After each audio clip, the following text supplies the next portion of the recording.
ব্যবসার কাজে লোনের প্রয়োজন হয় তাহলে কিন্তু বর্তমানে পশ্চিমবঙ্গ গভর্নমেন্টের তরফ থেকে কর্মসাথী প্রকল্পের মাধ্যমে আপনাকে 2 লক্ষ টাকা পর্যন্ত ব্যবসার জন্য কিন্তু লোন কিন্তু দেওয়া হচ্ছে এবং যে আপনাকে লোনটা দেবে সেই লোনে কিন্তু 15% সাবসিডি কিন্তু রয়েছে সরকারের তরফ থেকে। অর্থাৎ যদি আপনি 2 লক্ষ টাকা লোন নেন তাহলে কিন্তু 15% হিসাবে 25,000 টাকা কিন্তু ছাড় আপনি পেয়ে যাবেন। তো সেই জন্য যাদের যাদের ব্যবসার জন্য লোনের প্রয়োজন তারা কিন্তু এই ভিডিওটা প্রথম থেকে শেষ পর্যন্ত অবশ্যই দেখবেন, কারণ আজকের ভিডিওতে আপনাদের বলবো যেখানে কিভাবে আপনি আবেদন করবেন, আবেদন করতে কি কি ডকুমেন্টস লাগবে এবং আবেদনের পর আপনাকে কোথায় যেতে হবে এবং কিভাবে আপনি টাকাটা আপনার ব্যাংকে পাবেন, সমস্ত এটিজের পয়েন্ট কিন্তু আপনাদের বলবো। সেই জন্য ভিডিওটা প্রথম থেকে শেষ পর্যন্ত অবশ্যই দেখবেন মনোযোগ সহকারে এবং আমাদের চ্যানেলে প্রথমবার ভিজিট করে থাকলে আমাদের চ্যানেলটিকে সাবস্ক্রাইব করে রাখুন এবং পাশে বেল আইকনটি অন করে রাখুন, কারণ আমরা এরকম রিলেটেড নিত্য ভিডিও নিয়ে আসি। তো চলো আজকে ভিডিওটা শুরু করা যাক। তো এখানে বলা আছে লোনের স্কিমের নামটা এখানে কর্মসাথী প্রকল্প। এবার এখানে বলে দেবো যে কারা কারা আবেদন করতে পারবেন, অর্থাৎ যে কারা কারা এলিজিবল। তো দেখতে পাচ্ছেন এখানে কিন্তু প্রত্যেক পরিবারে একজন করে কিন্তু আবেদন করতে পারবে। একজনের বেশি হলে তাহলে কিন্তু আপনার ফর্মটা রিজেক্ট কিন্তু করে দেওয়া হবে। এবং এখানে বয়স দেখতে পাচ্ছেন 18 থেকে 50 বছরের মধ্যে হয়ে থাকলে আবেদন করতে পারবেন। এবং কিন্তু আপনি যদি মিনিমাম আপনি 8 পাস করে থাকেন তাহলে কিন্তু এই লোনের জন্য খুব সহজে আবেদন কিন্তু করতে পারবেন। ঠিক আছে, এবার যে এখানে আপনাকে 2 লক্ষ টাকা মতো লোন কিন্তু দেওয়া হবে ব্যবসা করার জন্য এবং যে আপনাকে 2 লক্ষ টাকা লোন দেওয়া হবে তো সেক্ষেত্রে কিন্তু 15% কিন্তু সাবসিডি দেওয়া হবে, অর্থাৎ 25,000 টাকা।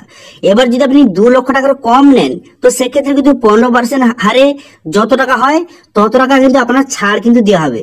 ঠিক আছে, এছাড়াও আপনি যে এই 2 লক্ষ টাকা আপনি লোনটা নিলেন, ঠিক আছে, এবং এই লোনটা কিন্তু 3 বছরের মধ্যে শোধ কিন্তু দিতে হবে। যদি আপনি 3 বছরের মধ্যে সঠিক সময় শোধ দিয়ে দেন তাহলে কিন্তু 50% কিন্তু আপনার যে সুদটা কিন্তু ছাড় দেওয়া হবে, সুদের 50% ছাড় কিন্তু দেওয়া হবে।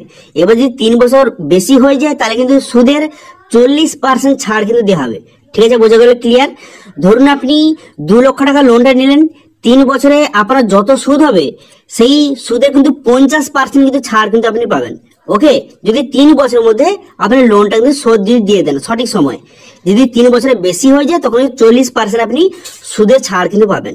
ওকে, তো আপনারা সবাই জানেন যে আপনি যেখান থেকে লোনটা নেন না কেন আপনার নিজের কিছু টাকা কিন্তু লাগাতে হয়। তো সেক্ষেত্রে যদি আপনি 50,000 টাকা যদি লোনটা নেন তো সেক্ষেত্রে কিন্তু 5% কিন্তু আপনার নিজে টাকা লাগাতে হবে, অর্থাৎ 2,500 টাকা মতো আপনাদের টাকা নিজে টাকা লাগাতে হবে। এবার যদি আপনি 50,000 টাকার বেশি যদি আপনি লোনটা নেন তো সেক্ষেত্রে কিন্তু যারা SC ST ওমেন তাদের জন্য 5% টাকা নিজেরা টাকা লাগাতে হবে, কিন্তু যারা অন্য ক্যাটাগরি তাদের কিন্তু 10% নিজের টাকা লাগাতে হবে। ঠিক আছে, বোঝা গেল? ক্লিয়ার? যদি 50,000 টাকা বেশি যদি লোনটা আপনি নেন। ওকে, তো সেই মতো যদি এখানে একটা এক্সাম্পল দেওয়া হয়েছে, ধরুন আপনি 50,000 টাকা লোনটা নিলেন, ঠিক আছে, 50,000 টাকা যদি লোন নেন তাহলে কিন্তু 5% আপনার নিজে টাকা লাগাতে হবে, অর্থাৎ কিন্তু 2,500 টাকা আপনার নিজে টাকা লাগাতে হবে। এবং কিন্তু গভর্নমেন্টের তরফ থেকে 15% সাবসিডি, অর্থাৎ কিন্তু এখানে 7,500 টাকা কিন্তু আপনার বাদ চলে গেল। এরপর কিন্তু আপনাকে যে লোনটা শোধ দিতে হবে সেটা 40,000 টাকা। আপনি 50,000 টাকা লোন নেবেন কিন্তু আপনাকে শোধটা দিতে হবে 40,000 টাকা। ঠিক আছে, এবার এখানে বলা আছে এই যে 40,000 টাকা আপনাকে শোধটা দিতে হবে এটা কিন্তু 3 বছরের মধ্যে আপনাকে শোধটা দিতে হবে।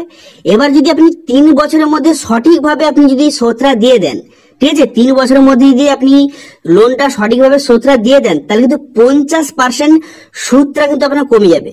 অর্থাৎ দেখতে পাচ্ছেন এখানে 40,000 টাকা আপনি লোনটা নিলেন এবং 3 বছরের সুদ হয় 6,463 টাকা। ঠিক আছে, 10% হারে সুদটা হয় আপনার 6,463 টাকা।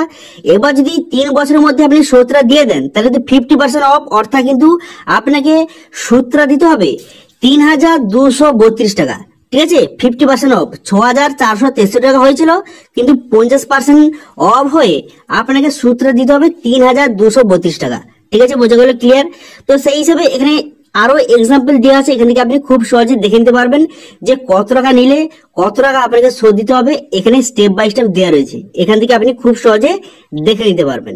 ওকে, এবার আপনাদের কিন্তু অ্যাপ্লিকেশন ফর্মটা একটু পরে দেখাচ্ছি। এবার অ্যাপ্লিকেশন ফর্মটা আপনি ফিল আপ করে সমস্ত ডকুমেন্টস অ্যাটাচ করে আপনি কোথায় জমা দেবেন? তো যারা কিন্তু রুরাল এরিয়ায় বসবাস করেন তারা কিন্তু বিডিও অফিস জমা দেবেন, যারা SDO এরিয়াতে বসবাস করেন তারা কিন্তু SDO জমা দেবেন, এবং যারা কিন্তু কলকাতা মিউনিসিপ্যাল এরিয়া বাস করেন তারা কিন্তু সেই KMC অর্থাৎ কলকাতা মিউনিসিপ্যাল কর্পোরেশন সেখানে জমা দেবেন। তো এইভাবে কিন্তু আপনি যেখানে আপনি বসবাস করেন সেখানে যে অফিসে কিন্তু আপনাকে জমা দিতে হবে।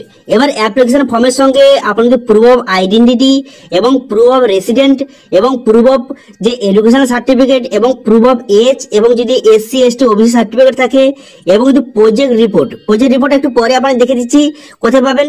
তো এই সমস্ত ডকুমেন্টস কিন্তু অ্যাপ্লিকেশন ফর্মের সঙ্গে অ্যাটাচ করে আপনাকে জমা দিতে হবে, ঠিক আছে।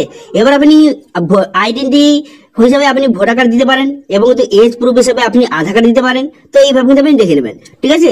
তো এরপর দেখতে পাচ্ছেন এখানে দেখতে পাচ্ছেন যে কর্মসাথী প্রকল্পের এইটা হচ্ছে বাংলা ফর্ম, একটা ইংলিশ ফর্ম আছে সেটা একটু পরে দেখাচ্ছি। এটা হচ্ছে বাংলা ফর্ম। যদি আপনি বাংলা ফর্মটা ফিল আপ করতে চান তো এখানে বাংলায় এখানে সমস্ত কিছু লিখে দেবেন, আপনার নাম, আপনার বাবার নাম, আপনার অ্যাড্রেস, আপনার ফটোকে মারিয়ে দেবেন এবং ফটো নিচে আপনার অবশ্যই সিগনেচার করে দেবেন এবং সম্পূর্ণ অ্যাড্রেস যেখানে আপনি বর্তমানে বসবাস করেন সেই সম্পূর্ণ অ্যাড্রেসটা এখানে সঠিকভাবে বসিয়ে দেবেন। বসিয়ে দেওয়ার পর শিক্ষকের যোগ্যতা কত আপনার এবং প্রকল্প মূল্য অর্থাৎ আপনি কত টাকা লোনটা নিতে চান এখান থেকে আপনি সেটা বসিয়ে দিবেন। বসিয়ে দেওয়ার পর তারপরে আপনার কাস্ট, এখানে কাস্টটা বসিয়ে দেবেন। বসিয়ে দেওয়ার পর তারপর দেখতেছেন যে কোঅপারেটিভ ব্যাংকের নাম, এর মধ্যে আপনি ফিল আপ করবেন না। এরা দেখতে পাচ্ছেন এখানে লেখা রয়েছে অফিসের ব্যবহারের জন্য, এরা অফিস কিন্তু ফিল আপ করবে, আপনাকে কোনো কিছু এখানে করতে কিন্তু হবে না, ঠিক আছে। তারপর যে যাদের কাছে এমপ্লয়মেন্ট ব্যাংকের রেজিস্ট্রেশন নাম্বার থাকে তারা দিয়ে দেবেন। তারপর এখানে সিগনেচার করে দেবেন, তারপর তারিখটা এখানে বসিয়ে দেবেন এবং কি কি ডকুমেন্টস লাগবে এখানে পুরো কিন্তু লিস্ট দেওয়া আছে। এখান থেকে এই সব ডকুমেন্টস কিন্তু এই ফর্মের সঙ্গে আপনি অ্যাটাচ করবেন, করে কিন্তু আপনি কোথায় জমা দেবেন, আপনি কিন্তু বিডিও অফিসে জমা দেবেন। এবং একটা কথা বললা কি এর সঙ্গে কিন্তু প্রজেক্ট রিপোর্টটা কিন্তু আপনি অবশ্যই অ্যাটাচ করবেন। এবং প্রজেক্ট রিপোর্টটা আপনি কোথায় পাবেন, তো প্রজেক্ট রিপোর্টটা পাওয়ার জন্য যে কর্মসাথী প্রকল্পের যে অফিসিয়াল ওয়েবসাইট এখানে চলে আসবেন। চলে আসার পর মেনু অপশন দেখতে পাচ্ছেন, এই মেনু অপশনে আপনি ক্লিক করবেন, ঠিক আছে। মেনু অপশনে ক্লিক করে দেওয়ার সঙ্গে সঙ্গে তারপর দেখতে পাচ্ছেন মডেল স্কিম প্রজেক্ট বলে একটা অপশন রয়েছে, এই অপশনে ক্লিক করবেন। এই অপশনে ক্লিক করে দেওয়ার পর এখানে বলা হয়েছে আপনি কত পার্সেন্ট নিজে থেকে নিতে চান। যদি আপনি 5%, যদি আপনি 50 টাকার লোন নিতে চান তাহলে এখানে 5% সিলেক্ট করবেন। যদি 50 টাকা বেশি লোন নিতে চান তাহলে কিন্তু এখানে 10% সিলেক্ট করবেন। তো আপনার ক্ষেত্রে যেটা হয় সেটা আপনি সিলেক্ট করবেন। করে দেওয়ার পর এরপর আপনি কি বিজনেস করেন সেটা আপনাকে সিলেক্ট করতে হবে। তো এখানে ক্লিক করে দেওয়ার সঙ্গে সঙ্গে পুরো বিজনেসের লিস্ট কিন্তু আপনার সামনে শো হয়ে গেল। এরপর আপনি কি করবেন, এখান থেকে আপনি যেই বিজনেসটা করেন তার নিচে কিন্তু একটা ডাউনলোড অপশন দেওয়া রয়েছে, সেই অপশনে ক্লিক করে আপনি প্রজেক্ট রিপোর্টটা কিন্তু আপনি ডাউনলোড করে নেবেন। প্রজেক্ট রিপোর্ট কিন্তু গভর্নমেন্টের তরফ থেকে আগে থেকে কিন্তু তৈরি করা রয়েছে। এখানে দেখতে সাইবার ক্যাপ। এবার যদি এখানে ডাউনলোড অপশনে ক্লিক করেন, ডাউনলোড অপশনে ক্লিক করার সঙ্গে সঙ্গে প্রজেক্ট রিপোর্টটা কিন্তু ডাউনলোড হয়ে গেল, ঠিক আছে। ডাউনলোড হয়ে যাওয়ার পর তারপর এই পিডিএফটা আপনি ওপেন করবেন। ওপেন করার পর এখানে দেখতে পাচ্ছেন এখানে সম্পূর্ণ ডিটেইলস কিন্তু লেখা রয়েছে। এইটা জাস্ট আপনি প্রিন্ট আউট করবেন, কালার অবশ্যই প্রিন্ট আউট করবেন, করে কিন্তু ফর্মের সঙ্গে অ্যাটাচ করে আপনি কিন্তু বিডিও অফিসে জমা করে দেবেন, ঠিক আছে। এই প্রজেক্ট রিপোর্ট কিন্তু আপনাকে নিজে থেকে তৈরি করতে হবে না, অলরেডি কিন্তু তৈরি করা রয়েছে। ওকে, বোঝা গেলে ক্লিয়ার? তো সেই হিসেবে আপনি যে বিজনেসটা করেন সেই হিসেবে প্রজেক্ট রিপোর্টটা এখান থেকে আপনি ডাউনলোড কিন্তু করে নেবেন, ঠিক আছে। এরপরে যদি আপনি ইংলিশ যে অ্যাপ্লিকেশন ফর্মটা সেটাও কিন্তু এখানে রয়েছে, এখান থেকে খুব সহজে ডাউনলোড করতে পারবেন এই অফিসিয়াল ওয়েবসাইট থেকে। এখান থেকে আপনি ইংলিশ ফর্ম অথবা বাংলা ফর্ম যেটা আপনার পছন্দ সেটা কিন্তু আপনি এখান থেকে ডাউনলোড করে সেই হিসাবে এখানে ফিল আপ কিন্তু করে দেবেন। ফিল আপ করে দেওয়ার পর এর সঙ্গে কি কি ডকুমেন্টস লাগবে আপনাদের বলে দিলাম, এর সঙ্গে এই সব ডকুমেন্টস আপনি অ্যাটাচ করবেন। করে দেওয়ার পর তারপরে প্রজেক্ট রিপোর্টটা অ্যাটাচ করবেন। করে দেওয়ার পর আপনার যে বিডিও অফিস সেখানে গিয়ে জমা করবেন। জমা করে দেওয়ার পর তারপর কিন্তু তারা আপনার দোকানে কিন্তু বা আপনার যে বিজনেসটা সেটা কিন্তু ভেরিফিকেশন করতে আসবে। তারপরে সবকিছু ঠিকঠাক থাকে তারা কিন্তু সেখান থেকে অ্যাপ্রুভ করে দেবে। এবং অ্যাপ্রুভ করে দেওয়ার পর এবং সমস্ত ডকুমেন্টস কিন্তু আপনাকে দিয়ে আপনাকে কোন ব্যাংকে কোথায় যেতে হবে তারা কিন্তু বলে দেবে। এবার আপনি কি করবেন, সমস্ত ডকুমেন্টস নিয়ে কিন্তু সেই ব্যাংকে আপনি যাবেন। যাওয়ার পর আপনি যে লোনটা নিতে চান সেই লোনটা কিন্তু আপনার স্যাংশন কিন্তু করে দেবে, ঠিক আছে। লোনটা স্যাংশন করে দেওয়ার পর তারপর সেই লোনটা আপনার সরাসরি আপনার ব্যাংকে কিন্তু ঢুকে যাবে। তারপরে আপনি সেই লোনটা কিন্তু সঠিক সময়ে আপনি শোধ দিতে পারবেন এবং কিন্তু আপনি সাবসিডি কিন্তু পেতে পারবেন, ঠিক আছে। তো এটা নিয়ে যদি কোনো রকম সমস্যা থেকে থাকে তাহলে কিন্তু অবশ্যই কমেন্ট করুন, আমি কিন্তু অবশ্যই তার রিপ্লাই করব। এবং আজকে ভিডিওটা ভালো লেগে থাকলে ভিডিওটা একটা লাইক করে দেবেন এবং ভিডিও কিন্তু বন্ধুর সঙ্গে শেয়ার করে দেবেন। এবং আমাদের চ্যানেলে প্রথমবার ভিজিট করতে গেলে আমাদের চ্যানেলটিকে সাবস্ক্রাইব করে রাখুন এবং পাশে বেল আইকনটিকে অন করে রাখুন, কারণ আমরা এরকম রিলেটেড নিত্য ভিডিও নিয়ে আসি। আজকে ভিডিওটা এই পর্যন্ত, দেখা হচ্ছে নেক্সট ভিডিওতে। Thank you.